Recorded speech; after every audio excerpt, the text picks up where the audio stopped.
I know I put up the poll, like I kept asking you guys, should I play Crimson Desert? Should I play Desert? You guys kept telling me, yeah, I should play it. But when I watched all the reviews, I watched a lot. I watched a shit ton of reviews. I watched a lot of the positive ones and a lot of the negative ones.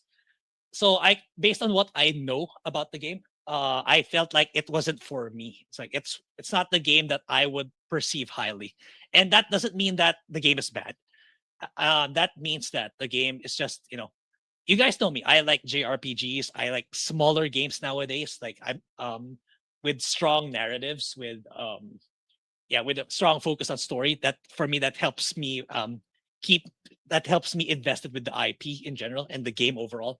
So that all of those wasn't Crimson Desert at all. Like based on the reviews, like you're gonna spend like 500 hours to finish everything in this game. So it's like for me, it's like, yeah, it's like I don't think it's a good idea that I cover this game, even though on a YouTube perspective, I should have. I get that. Like, you know, in a YouTube perspective, I should have. But in terms of for me, it's like, yeah, I don't think I'm gonna appreciate this game. It's like I don't want at this point in time, I don't want to play a game that I feel like just for the sake of YouTube stuff. I feel like, yeah, I think I should pass. And Phil, I think he wanted to play the game, but I don't think he had the time either. So based on the reviews of this, like especially when Force Gaming, it's like when he said, "Oh, I'm 80 hours in. I'm just like 1/4 of the maps." For me, when I heard that's like, yeah, I don't have the time. I don't think I'll be able to cover this game in the proper sense. And based on the feedback of everything, um, it's not gonna be a game for me. Which leads me to the talking points, which for me is fine. It's like, people are shitting this game just because the game is not for them. For me, it's like the nuance in discussion for game discussion is lost. Like, there games every game is not supposed to be for everyone. Like I think we've come to the point where just because a game is like well revered and it's not from the West, it has to be, people should be praising it from the high heavens, which for me shouldn't be the case. Like, not every game is for everyone. And I think that's what made the discourse of this game so complicated. Like, it like if you like the game, you're gonna upset someone. If you hate the game, you're gonna upset someone. That's what's happening right now with Crimson Desert. And yeah, it's like for me, that made me realize the discourse in when it comes to video games is lost. Like it's okay for you not to like the game, and at the same time, you can also see why some people like it. And I feel like that kind of discussion is lost on people. So yeah, so shout out to Endmion. So I'm gonna use Endmion's video. I think he breaks down the entire discussion.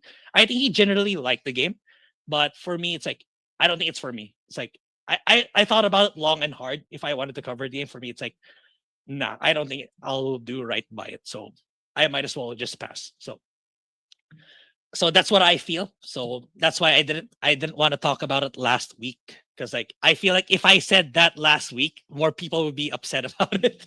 Like, oh great, you're just a hater, or great, I just listened to the IGN review and stuff like that. But I feel like people are kind of calmed down more now. So I feel like I can say what I wanted to say. So okay, so so before I forget, this is Endemion's video. So let's see what Endemion has to say with regards to the discourse. I know like some people reviewed it in bad faith and stuff like that. So yeah, let's see what's going on with Crimson Desert. Dude, I'm having so much fun playing Crimson Desert. Oh wait. Wait, I need to make sure.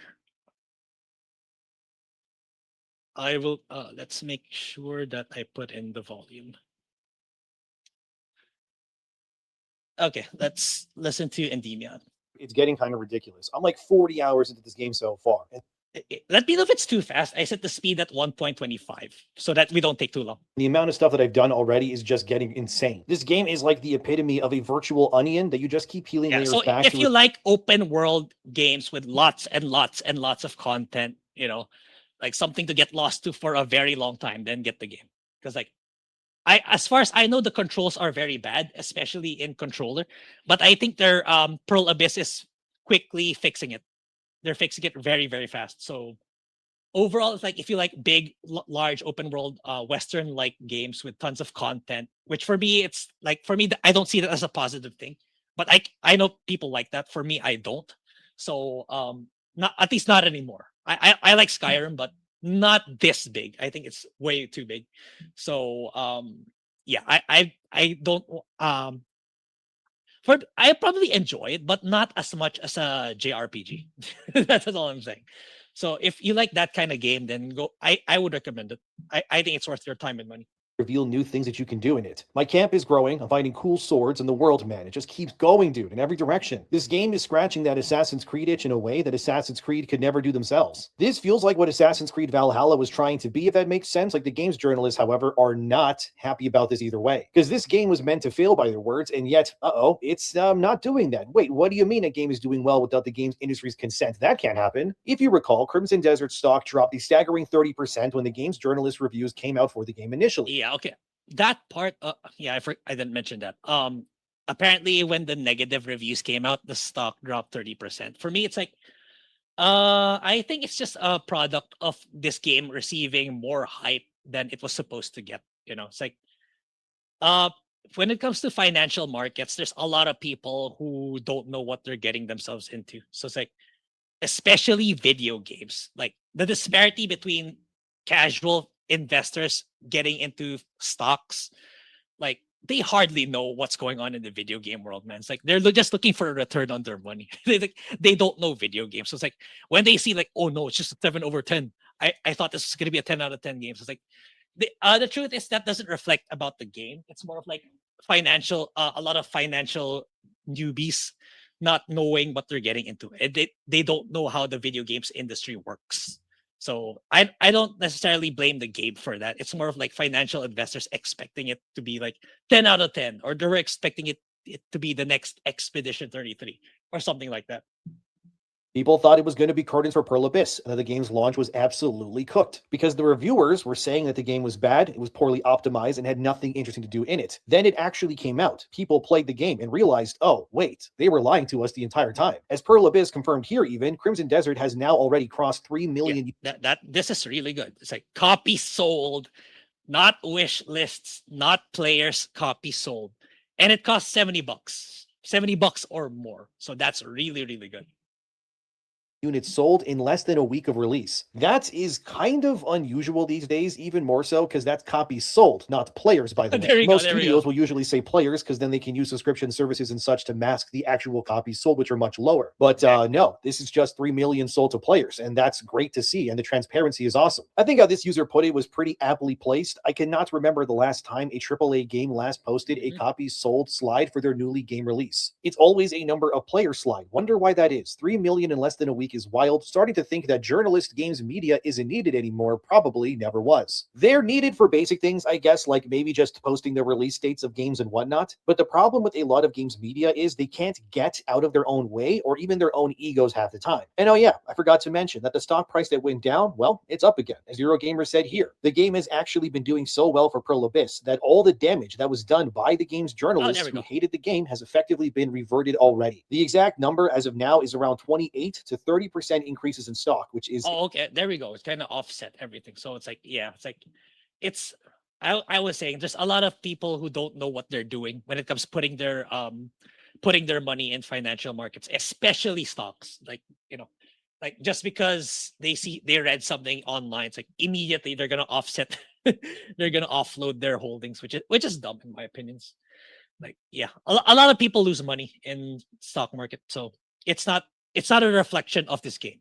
Exactly what they lost from those reviews. This happens a lot in Asian game markets, especially. Investors get spooked pretty easily, and then once things do well, they kind of just buy it back pretty much. But again, that dip wouldn't have happened had the reviewers not been as scathing as they have been and actually, played the game before they reviewed it fully. Regardless, the user reviews are instead very glowing. As you can see here on Metacritic, the game now has an 8.5 rating from players as of this video being made, which I think it should be even higher, honestly, myself. I think the game so far is likely more close to maybe a 9 out of 10 for me. Yeah, that part I'm not sure. I don't know, chat. For those of you who are playing it right now, I don't think anyone has finished the entire thing yet, given how big the game is. Do you think it's a 9? I would give, maybe it's for me. I think this is fair. I think this is correct. I don't know, but Endmion apparently liked it so much it's a 9. So Okay, maybe it is. With myself that I do want fixed eventually. But generally speaking, I think what is here is really good either way, especially at release. One issue for me, I wish the game had transmog so that I could wear the gear that I want while looking any which way I want to. That does seem like a weird oversight to not have available day one, but it is something I hope they add, but it's not like a game-breaking issue, obviously. I also wish you could hide your helmet while still wearing it. Another odd omission considering how many systems are in the game. Also not game-breaking, of course, but right now at least you can, hide the accessories from each character's face. Like the earrings, I mean, but helmets, as of right now, you can't do that. The other major problem with the game... I think that can easily be patched, but for me, it's like, this is the kind of game I think your character should have been customizable. I just find it weird that especially the story's not that great as far as most reviewers said. You might as well just made it a customizable character rather than playing multiple fixed characters. I don't know, chat. Maybe the story's really good. Maybe the reviewers are wrong, but according to most reviews, they're saying that it's not great. So yeah, at that point, you might as well just make the character customizable. In which, as seen here, Forbes also spoke on this too, is that, in case you don't know, Crimson Desert has 3 fully playable characters. You have Cliff, Endmion, and Unka. The problem, however, is that Endmion and Unka come basically at level 1 when you get them, which your Cliff, who's the main character, will obviously be your most level character most likely. The problem here, however, is that the way that you level up in Crimson Desert is through something called Abyss artifacts. You can find these in the world. You also get them as rewards from doing puzzles or quests, and you get one every single time you also fill the experience bar to full. The issue is that all 3 characters share the same pool of artifacts to level themselves with. So if you spend everything on Cliff, you're going to have nothing for Endmion and Unka, which means that if you wanted to use them, which at certain parts of the story you will be... Okay, that's the first time I'm hearing it. Maybe I wasn't just paying attention. Yeah, that's tough. Like, why do they share EXP points? I think it should be separate. I think it should. But anyway, it is what it is. Forced to, you basically need to respec Cliff, put all of his artifact points into, say, Endmion, do her story segment, then respec her again, then give it to Unka to do his, and then respec him now, and then finally give it back to Cliff. The better solution would be that just each hero has the same pool of artifacts available to them, but they have it as their own stock, if that makes sense. So if I have 50 artifacts with Cliff, when I play as Endmion, she should have 50 as well, but they're Endmion's own stock, right? Cliff is left alone. This way, by leveling one hero, you can, in theory, level the other 2 as well equally. It would make it much easier to actually want to invest and use the other heroes instead of just Cliff. Because the other problem is that artifacts are also used to level your weapons and armor, and not every weapon or armor piece can be used by everybody equally. Endmion and Unka also have their own skill trees or even unique weapon types and such only that they can use. For example, Endmion can only use rapiers. Cliff can't use those, but Unka, if I remember correctly, is the only guy who can use heavy warhammers. Yet you wouldn't really be able to level Unka's hammer because you spent everything to keep Cliff's weapons topped up for obvious reasons because you played him the most. But if every hero had the same stock that was for them only, then it would be easier to do, if that makes sense. But besides that one glaring issue, I would say most of the that sounds like something that can be patched. But that's more of a bigger change compared to the show helmet or not. But I feel like it's better. I agree with Endmion. I think the skill tree and points should be per character. It'll make it a lot easier and cleaner. Is pretty dang good, I got to admit. And again, the whole like armor and like leveling up characters and stuff, that's definitely not as common as you think. Like you only have to play them a few times from what I understand, but you're mostly playing as Cliff anyways. So it's not a massive deal, but it is something that they should fix anyways. And I'm definitely still having a lot of fun with the game. And all I really want to do is keep playing it, but real life keeps getting in the way. But I feel as if the reason why Crimson Desert is resonating the way that it is because of what it really represents. It's the existence of something like this that makes the games industry and the journalists kind of uneasy. Not because it's something Crimson failed at, but because what it's doing is, actually working. Because why they try to prop up every single online game imaginable whenever they can, Crimson Desert is instead proving that players never really stopped wanting real true single player games in the first place. And if Resident Evil Requiem wasn't enough to I'm prove gonna get into that later. There's more stories coming up. I'm gonna talk about live service versus single player. But yeah, which leads me, I don't know if Endmion's gonna talk about it. But there's also this discourse surrounding like the argument, oh, this game is not holding your hand, there's no yellow paint. But I also hear the other side where, yeah, there's no yellow paint, like there's no hand holding, but apparently the puzzles are pretty obscure. Like it's to the point where it doesn't make sense, and like some of the difficulty spikes are kind of odd. Like there's this discourse going on that people are saying that they're using the excuse of no yellow paint, no hand holding to justify the spike difficulty and the obscure puzzles. So that's also an extra layer of complication with regards to criticism in the game. So I haven't played it, so I don't know who to believe. So overall, I think it's a net positive that there's no too much hand holding, but at the same time, there's another side that's saying, like, it's that argument is being used to cover up for the shortcomings when it comes to difficulties and weird puzzle mechanics. In Desert, yeah, most definitely is. Because the bet that a lot of companies made was that games shouldn't be, these handcrafted experiences. They got to be platforms meant to extract money and intention just indefinitely. And that was kind of a mistake, in my opinion, because it led to a lot of resources being shifted and priorities being changed. And while sure, to an extent, they were right, a lot of those games did well at first, anyways, something underneath it all was quietly, starting to fall apart, if you ask me. Because, in my opinion, the more complex the systems became for these games, the less meaningful they felt to play. Progression, most of the time, feels artificial in an always online game. It was hard to articulate, but you could feel it, You have to play the game now. You have to unlock this stuff available today because time is artificially running out for these things to disappear. And if you don't complete it and get it in the time given, you lose access to that content forever. Even though a lot of it is just useless garbage anyways, like a sticker or a spray you will never use once. Or like a nameplate even. It just kind of feels like a lot of the rewards in these sorts of games are devoid of craftsmanship outside of maybe the premium skins, I guess. But here comes Crimson Desert, right? You buy it once and that is it. You now have the game and you can do whatever you want in it. There's no time limits. There's no FOMO. You just get to play at your own pace. And that's something special, man. We need more of that, honestly. And it isn't just the scale of... I think we're whether Western devs and studios and publishers like it or not, given what's happening recently, which later I'm gonna get into, it's inevitable. They're gonna have to scale down their operations. They're gonna have to go back to making single player games where, once the game is out, the bulk of your cost has already been incurred. Not like these live service games where they have to keep spending and spending. The burn rate is insane on a monthly basis and on an annual basis. So, like, they're gonna be forced to have to, be more frugal and more prudent with their spending with regards to developing games. Which, it's I think if it in the coming years, more Western devs are gonna release more single player games, which I'll get into later after we're done with the Crimson Desert, this part of the stream. Crimson Desert that is important. I mean, sure, it's great how big the world really is, but it's the intention behind it that really matters. Not to mention that Crimson Desert also proves that using your own in-house engine can lead to really crazy results that are unique. Because Crimson is built on the Black Space engine. Most games these days are on... Yeah, that's another... I'm kind of sick of the Unreal Engine looking games. And part of it is hot take Expedition 33.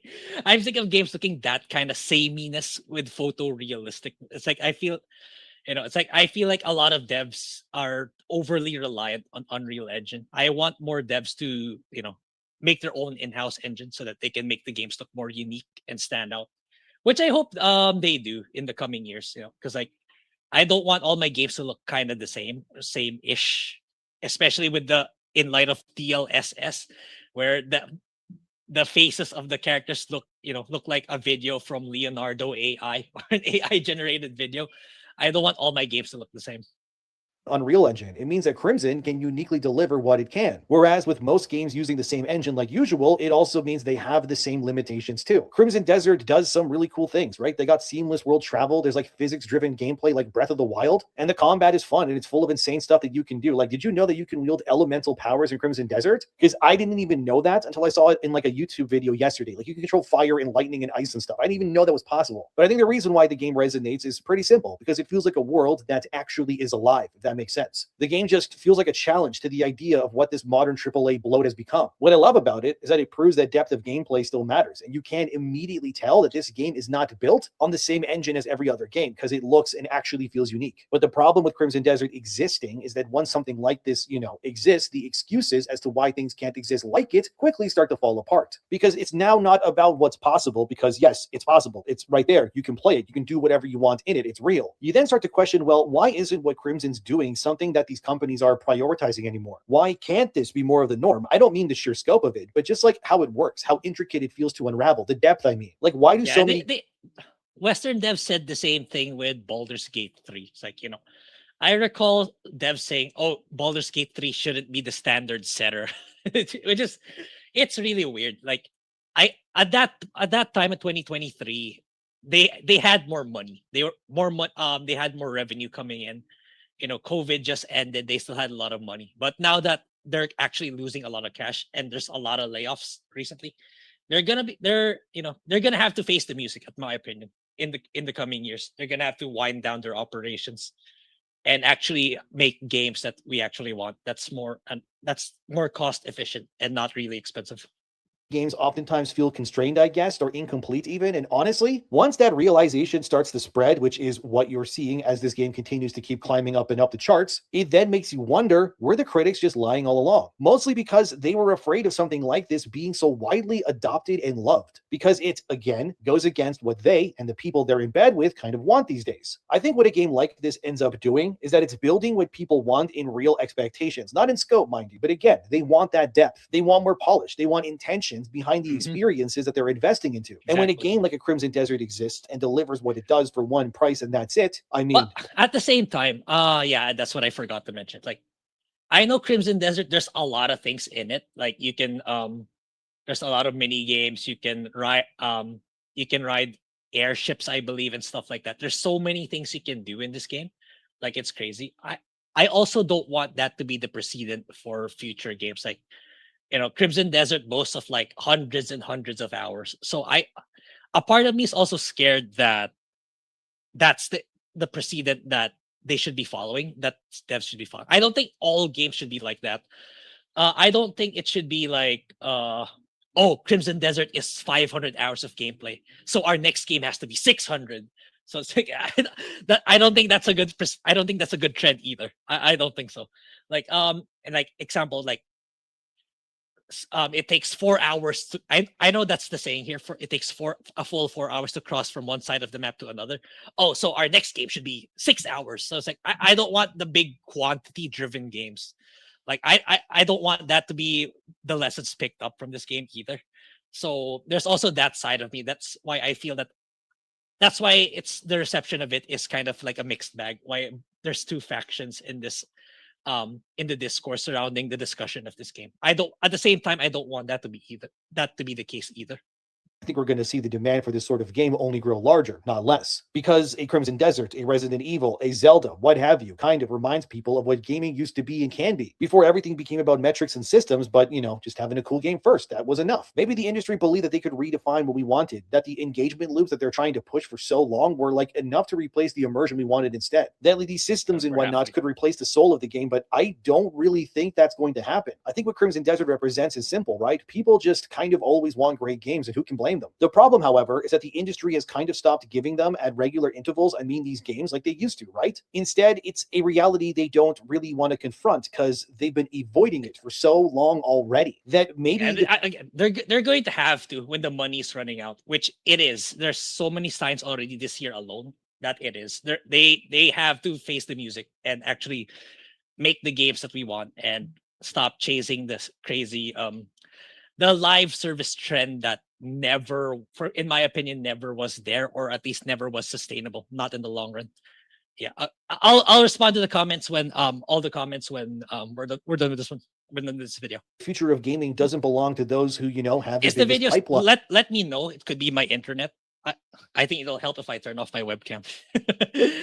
But yeah, I am using my other ISP because like my primary ISP is video stutter on live stream, something about OBS or YouTube. Yeah, it's like I'm using my secondary ISP right because my primary ISP has been crapping these past few days, so it's like I got my second ISP running just to be, at least it's more stable. Or the most outsourcing, or who can hire the most gambling experts to find new ways to monetize your other games. But instead, the future just kind of belongs to those willing to build something that really matters. Like, I miss Skyrim, you know? I mean, okay, yeah, I've played Skyrim so many times already, and like 100% of the game 2 times over. But what I mean is that I miss having games like Skyrim come out, you know, those sorts of games. Because if you ask me, a lot of games still can't really rival a Skyrim in terms of scope and wonder. Well, we have it now, I guess, with Crimson Desert. Some may say, well, you had that with Witcher 3, but that was 11 years ago now. It took 3 years after Witcher 3 for like Zelda Breath of the Wild to hit 2. Then it took another 5 years until we got Elden Ring, and now we're 4 years later on from Elden Ring, and now we have Crimson Desert. So yeah, these sorts of games do exist, and they are getting made. They're just very few and far between, unfortunately, which makes these sorts of games even more extra special once they do release, because you don't get these very often. We haven't even gotten a proper Fallout single-player game in 11 years either, and don't say 76, okay? That's live service. You know what I mean. I can easily see Crimson Desert becoming its own series franchise, with each game building upon the world world and expanding it in new and cool ways. If they can, land a better told story while retaining the rest that's already in there and tightening up the opening hours, especially in a sequel, then yeah, you're going to have a Game of the Year future contender like whenever that comes out, right? But like I said, you won't hear it from the industry types because they hate this game, man. Look at this from Kotaku. Crimson Desert. Yeah, they hate this game, but at the same time, again, it's like it's not about bigger.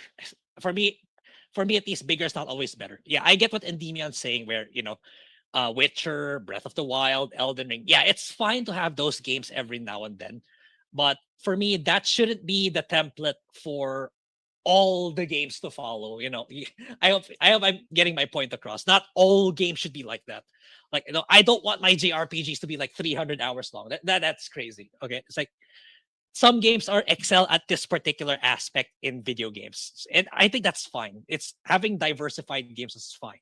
Not like the live service trend is dying because there's just a part of it is because there's too many players. So I think if we all like every game has to be like this, like the same thing will happen. A lot of games are going to die out because they're all following the same trend. So I think every game should find its own way and excel in a particular aspect, not following who's doing it best or who's making the most money. As pretty rocks, but after 12 hours playing it, I don't want to go on. This is how they open the article. I don't like Crimson Desert. At times, I think I actually hate it. After spending about a dozen hours with the newly released open world RPG, I'm both impressed by its nearly photorealistic world and extremely uninterested in slogging through the content that resides inside of it, but it has some nice looking rocks. Look, I'm going to save you the time, but the entire article can pretty much be condensed to this journalist held down a single button the entire time to fight. They didn't want to engage with any There's this argument going on that this is not an RPG, but based on what I'm seeing, I'm inclined to believe that it is. Maybe RPG light mechanics, but it is an RPG. So because like I've been seeing that argument too, that this game is not an RPG, or developers are saying it's not an RPG. They don't consider it to be an RPG. But what I've saw in the gameplay and the reviews, I think it is. Despite anyway, yeah. There's a lot of definitions with RPG nowadays, but I think it is. Systems or learn anything, but thinks that the rocks and the water looks nice, but they do it in like a condescending way, of course. I mean, it's Kotaku after all, what do you expect? But yeah, the game is clearly not for them. Meanwhile, where I am currently in the game myself, I stumbled into a military campaign where an entire region of the map was just suddenly flung into like full-blown war. And there's hundreds of soldiers all fighting one another from each side as I'm just like running through multiple burning villages, just slaughtering dudes left and right with my magical two-hand sword. Like I found this sword that can launch golden magical balls that home in and target enemies. It's really cool. I found it like way up north by the Steel Mountains on the map, and the sword's called the Darkbringer, I believe it's called. And this sword's like you find it in the mouth of like a skeletal remain of like a giant titan. It's awesome, dude. And it's also unsurprisingly very good at deleting hordes of enemies at once too. I also got a new type of arrow, which when I shoot it at something within the radius of my allies that are manning the cannons, they will then shoot and then rain fire down on my enemies wherever I shoot the arrow. Like you can even launch the cannonballs at big towers and more, just blowing them into pieces and removing the enemy formations that way too. Anyways, I'm 2 in-game days so far with this war campaign, all right? My cliff has ended so many lives and turned many children into orphans, probably in the process. Dude, so much slaughter, it's ridiculous. There's also these big war machines that the enemy is now using that look like big dome turtle things that shoot fire and bombs. So naturally, I'm just raining cannon fire on those two to wipe them out as well, and all the dudes around them too. It just kind of feels like I'm in a Braveheart movie meets like 300 with King Leonidas or something. Again, yeah, it's like it does so many things that it's great. Don't get me right, it's great. Like if people are having fun enjoying it, then good. I'm not gonna criticize people for that. They're having fun, but it's just like I'm worried that the lesson taken away is that for game companies that they should have all these features too in their video game, which I don't think should be the case. Like I know this more like a sandbox, make your own fun kind of game because of the so many things they do. But again, it's its own thing. The lesson here is like have a clear identity of what your game wants to be in order to be fun and resonate with your audience, not necessarily have all these features too. That's for me, that should be the takeaway.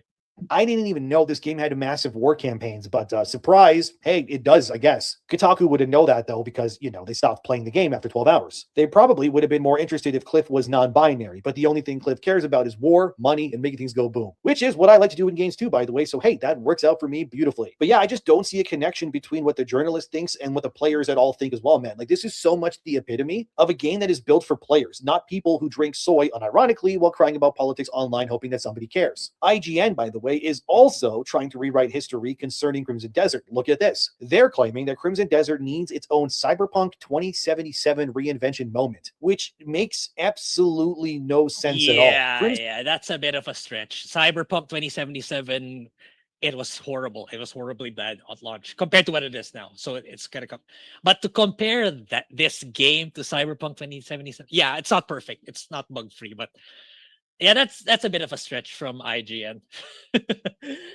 Yeah, there's this weird thing that's not going that goes unmentioned with regards to IGN, the game spots of when it comes to the game reviewers that I watch IGN and GameSpot's JRPG reviews. The ones running JRPG reviews, they're very good. They're very thorough, very articulate, very fair. And for some reason, the mainstream games of those of these journalists, that's where all the bad eggs are.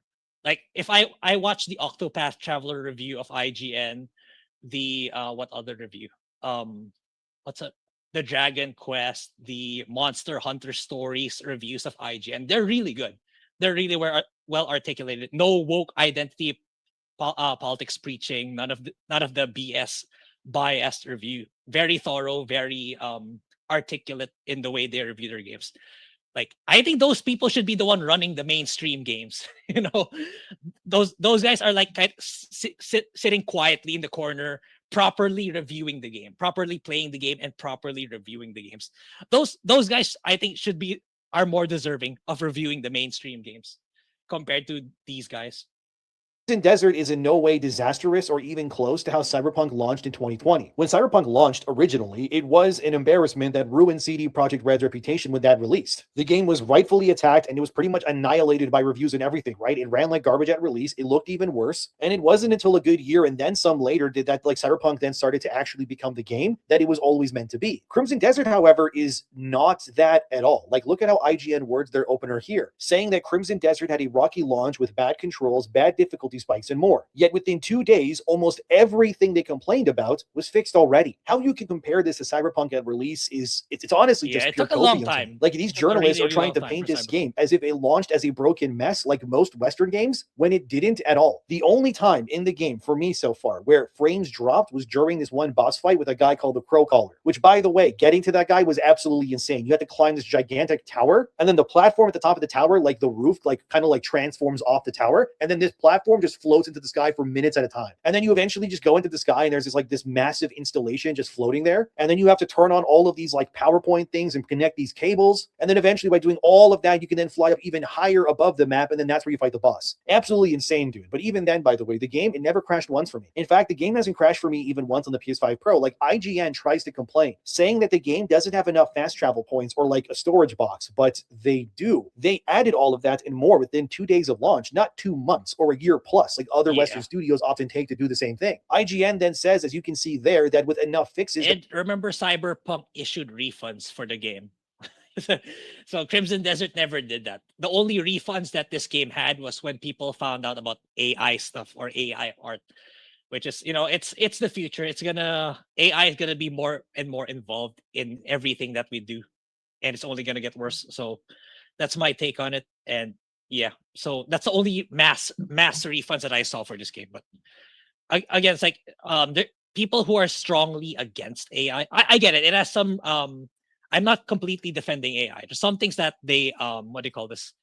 It's not being used correctly. But this if that were the case for this game, they're kind of backtracking on that. So yeah, that's the only refunds that I'm getting this game. But for Cyberpunk's case, which yeah, the framing of IGN is like it's bad. It's like Cyberpunk had to willingly issue refunds back during its launch because of how bad it was. This game was nowhere near close to that.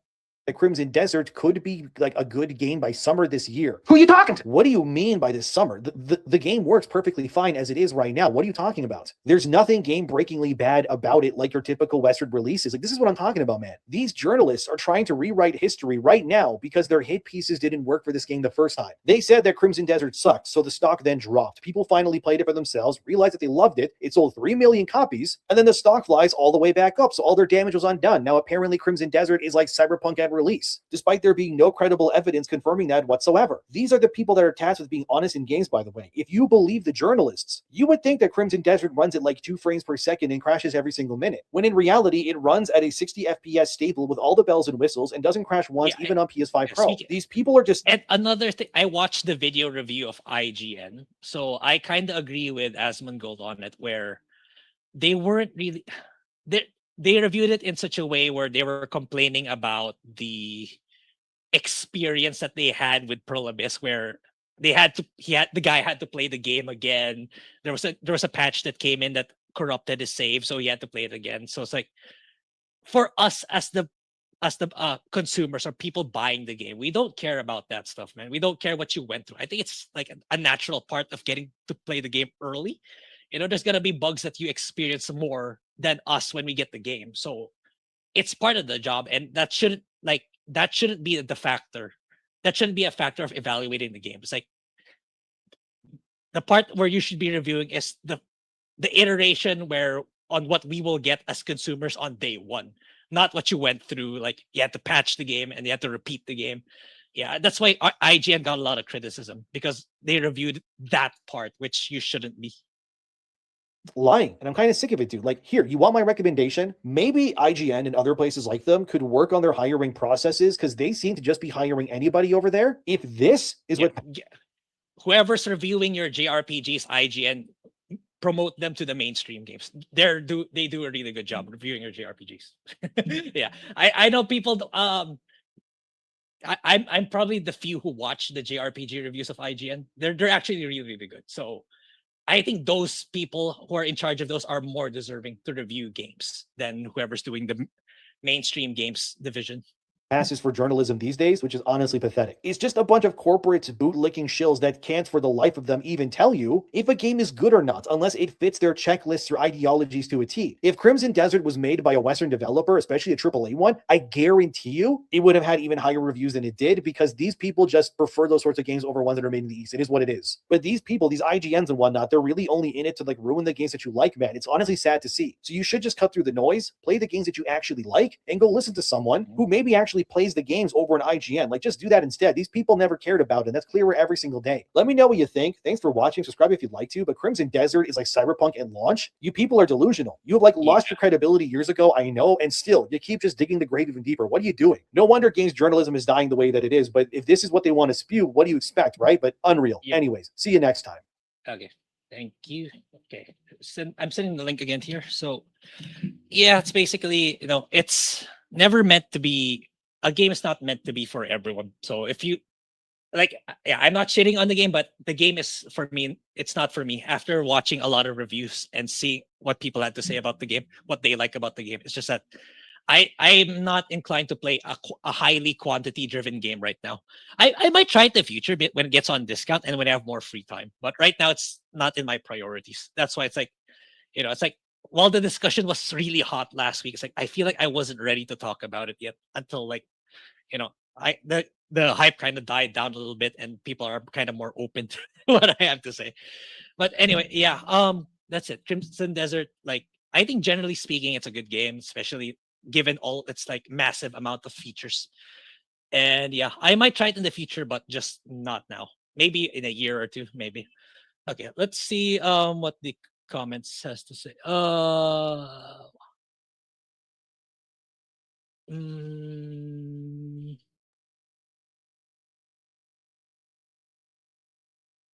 Okay, normally watch. Okay.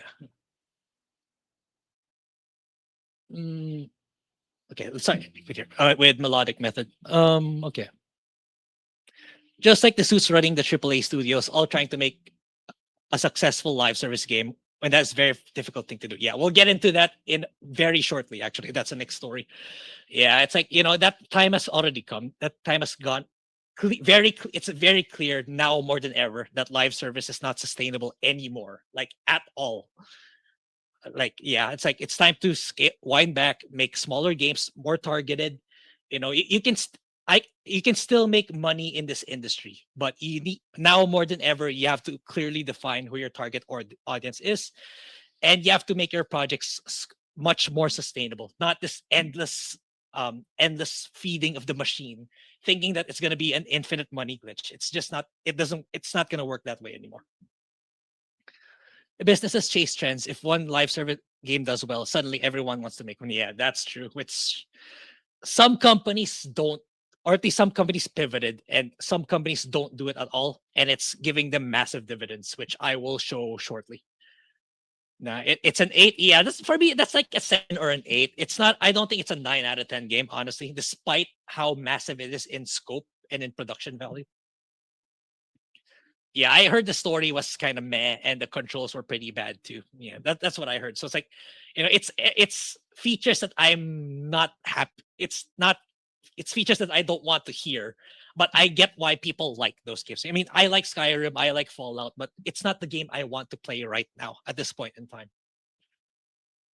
For people who don't need story and just want to run around mugging mooks and bosses and leveling, it's heaven. The story seems to be, yeah, exactly. It's like it's such a it's a content mill type of game. Not I don't mean that in a condescending way, but if you're the type who just wants to jump in, like do whatever you see in the game world and keep doing it for a long, long time, then I can see it being a good game. And I think it's a good game because of that.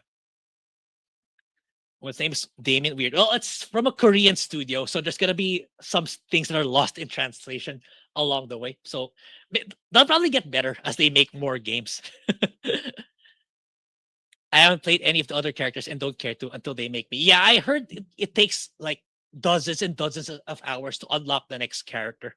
So you're probably not there yet, Super Bludgeon. So yeah, you'll probably get to them eventually. They are rolling out patches at a decent pace. It still feels like the devs are using the player base as beta. Yeah, that's the reality with these games that are especially massive in scope, that are MMO like. Like it's gonna happen. It really is. But good on them for them to release it really, really fast. But then again, this is Korea. And in Asia, it's a really a toxic, crazy work culture. So yeah, that's it comes at the expense of them having to work 24/7, I believe. No handholding, get good script. Yeah, I think like that's the problem with the discourse of get good. Like I think there's some valid criticism with regards to the jankiness on unnecessarily difficult. Like right now, it's like it's being eroded by people saying, "Oh, you just gotta get good. Oh, you just suck." Like there's if there's a valid criticism about spike difficulty, it gets lost because of what's happening right now with the West games being way too accessible, way too handholdy. In fact, there's a side that it's actually valid that yeah, there's something wrong about the design of the difficulty in this particular point in the game, which I hope that gets rectified in the coming years. $200 million games doing the industry. Yeah, it's same thing with movies and TV shows. Like if you can wind down the cost now more than ever, given the disposable income and purchasing power of people is getting lower and lower, it wouldn't hurt to scale down your game. The graphics nowadays, they're okay already. I'm not really looking for a high graphics that go beyond what we're seeing already today. I think I prioritize better game performance, better gameplay, more features, more gameplay features than bigger worlds and better graphics. Custom built engines lead to high production costs. It makes more sense to use common assets. But my problem with that is like I feel like a lot of devs don't do enough to distinguish themselves from the Unreal Engine look. If they can, if they can make it look like if they can make it look in such a way that you won't know that it's made by Unreal Engine, that's fine with me. But the thing is, I see a lot of devs develop in such a way that it's an Unreal Engine game. Like when I see a first instance, like it's an Unreal Engine photorealistic game. That's it. Like if they can make it visually distinct, that doesn't make it look like an Unreal Engine game, then yeah, that's fine. Then I'm all for it. Yeah, it is. I hear such mixed reviews on this game, Crimson Desert. Yeah, it's the kind of game that you need to do hard research if it's for you. Like I kept mentioning in the chat earlier, like, is it for me? I don't think so, because I'm someone who likes story and narratives, not in this game. I want a more linear experience, but more packed with content and more more meaningful content. That's not this game. So it's like for me, it's like, yeah, I'm gonna steer clear for now. Maybe I'll wait for the fixes and more optimizations. 4 hours to custom map. That's what I've heard. from the reviews. Like it literally takes 4 hours to cross from one end to the other. So that's I'm hearing it from reviews on YouTube. So that's my basis. I haven't played the game, so I can't really say. Yeah, so if it's stuttering really bad, let me know so that I'll try to make. Yeah, I'll probably turn off my webcam or something. But if it's okay, then yeah, it should be fine. No bias overview. The game story is there. I don't think it's ass, but it's definitely not good. The exploration is amazing. Combat just need to get used to control. Yeah, that's what I've heard too. It's like the story's kind of meh and could be better. That's the best feedback I about the story. And yeah, it's a game where yeah, no hand holding. You have to get used to it in order to fully appreciate it. That's what I've heard as well. Hi Junebug. I'm split on this game. I have yet to play it, but with the reviews of it is wild. From what I know, it's not an actual RPG, which confused everyone. It's a sandbox style. Yeah, that's what I get to. It's a sandbox game with some RPG elements, with some light RPG elements. So yeah, for me that's okay. It's like that's fine, especially given how open world it is. I don't think they can go super deep with the RPG mechanics, which is fine. It's like there's always a market. If there's a hardcore RPG fan base, there's other games for them to play. The definition of RPG is very loose now. Yeah, that's true. Like the line of the definition of an RPG is kind of yeah, it's getting blurry and blurrier as time passes. I agree. I'm 70 hours in and I discovered a laser beam helmet. I wouldn't be surprised if there's a gorilla in there. Yeah, that's the thing. It's like there's just so many things this game does. Like I know generally speaking that's a good thing, but for me, it's like I like if I'm gonna play an action RPG, I'm not expecting. I don't want to play a game of chess or something. I'm not really looking to play poker. That's for me. It's like it's like if it's. I'd rather a game set out to do what it does well rather than being like eat all you can buffet than doing it just okay. At least that's how I want my games to be right now. But I get the appeal of having so many features in a game. When people say X 100 hours, I think that's if you want to do everything in game, not to get to the credit. Yeah, that's true. That's definitely the case. Like, the reviews I watched were saying like, oh, at first I wanted to just do the main story, but there's just so many things that the game world led me to do that I end up doing so many side quests. At least that's the reviews I'm seeing right now. So I think that's the appeal of Crimson Desert. It's not the main story. It's not MSQ. It's the game world and so many things to do. So yeah. So when I heard that, it's like yeah, I'll hold off. It's not for me. It's not necessarily bad, but it's not for me. At least not at this point in time. Yeah. What? Well, this isn't. Yeah. It's pretty subjective, but for me, it's an RPG. At least it has some elements of an RPG, like equipment, skill points. Like I feel those are elements of an RPG. Dialogue, quests. At least that's for me. But then again, other genres also do that already. So yeah, it's genres are becoming more blurrier as time passes. The skill system reminds me of Neo.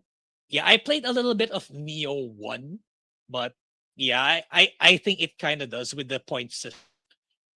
Does follow, I think, some of the elements of a Souls game when it comes to the point system.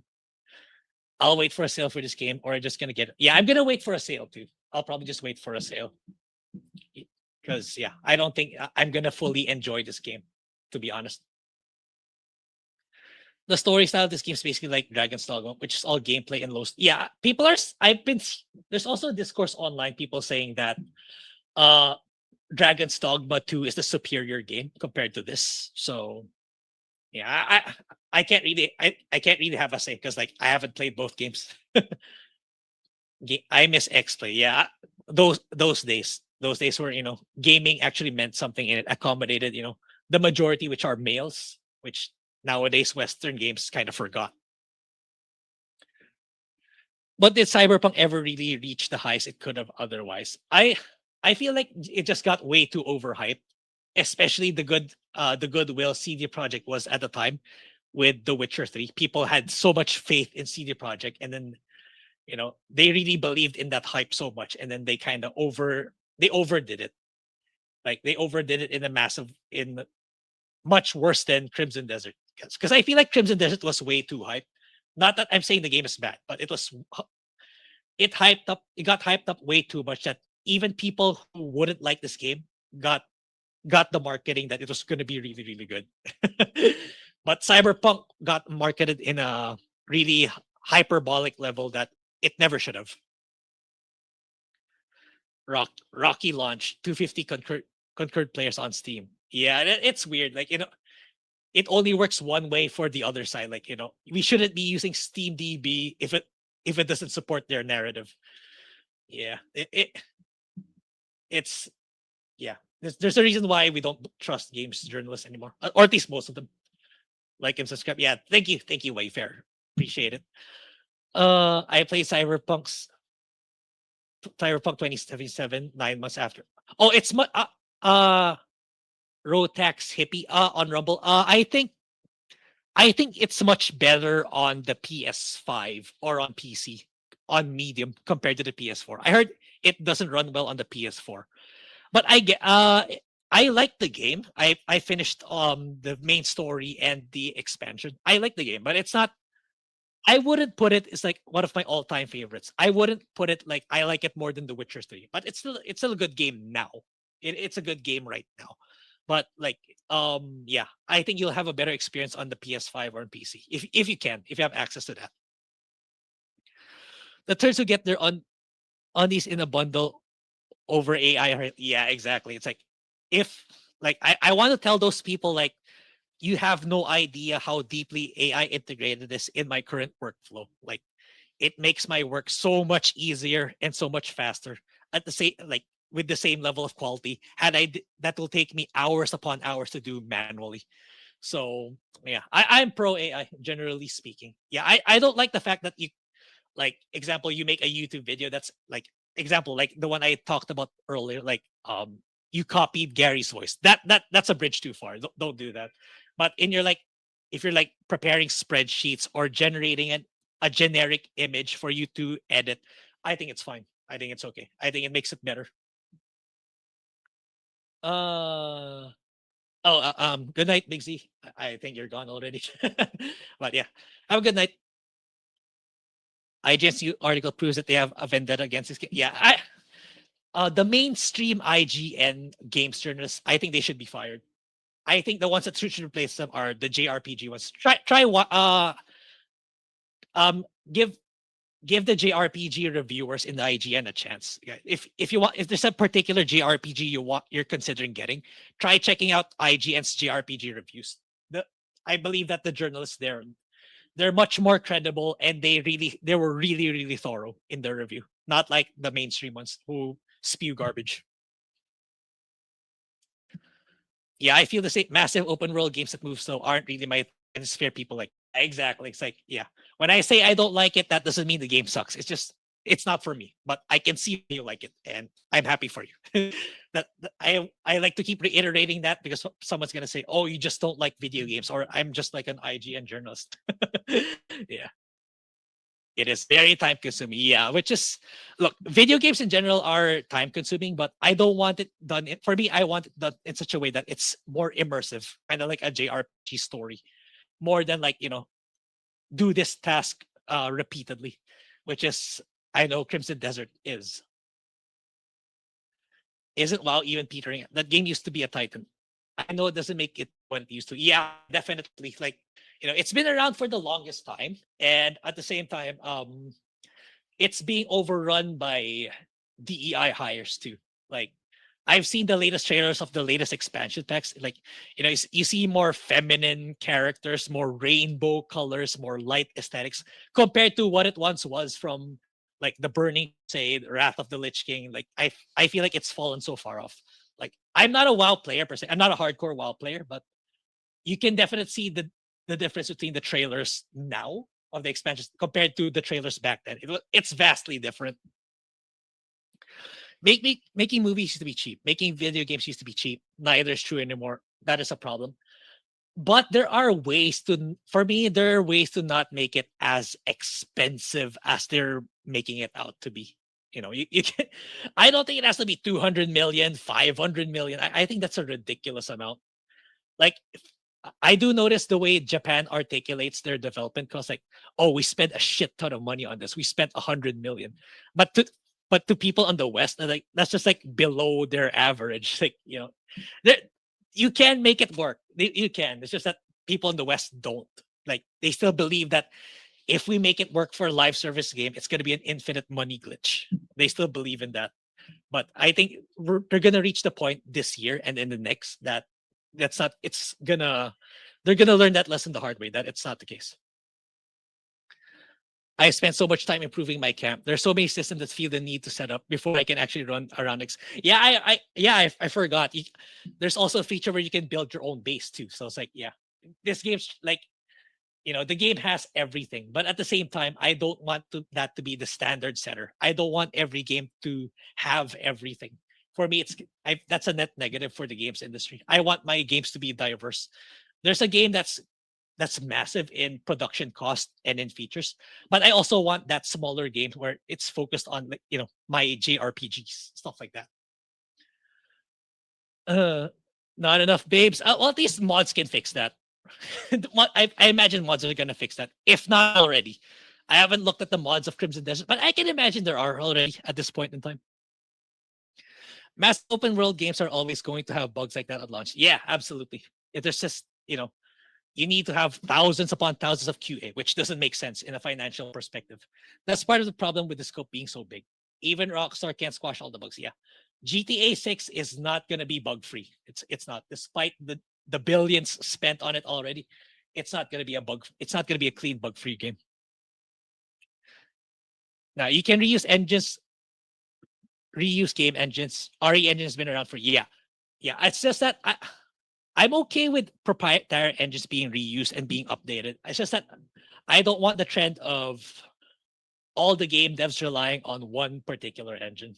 That's all I want. It's like, I want visuals to be distinct for mini games, not all of them looking like Expedition 33 kind of visuals. I feel like, that's good. I'm gonna feel like that's gonna feel mundane at some point.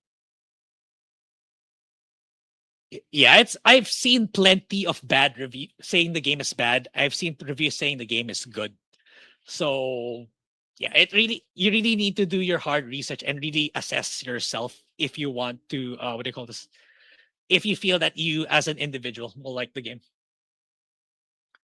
Yeah, an MMORPG isn't going to be for all people. Yeah, for sure. Some like RPG, but not the yeah. I'm in that camp.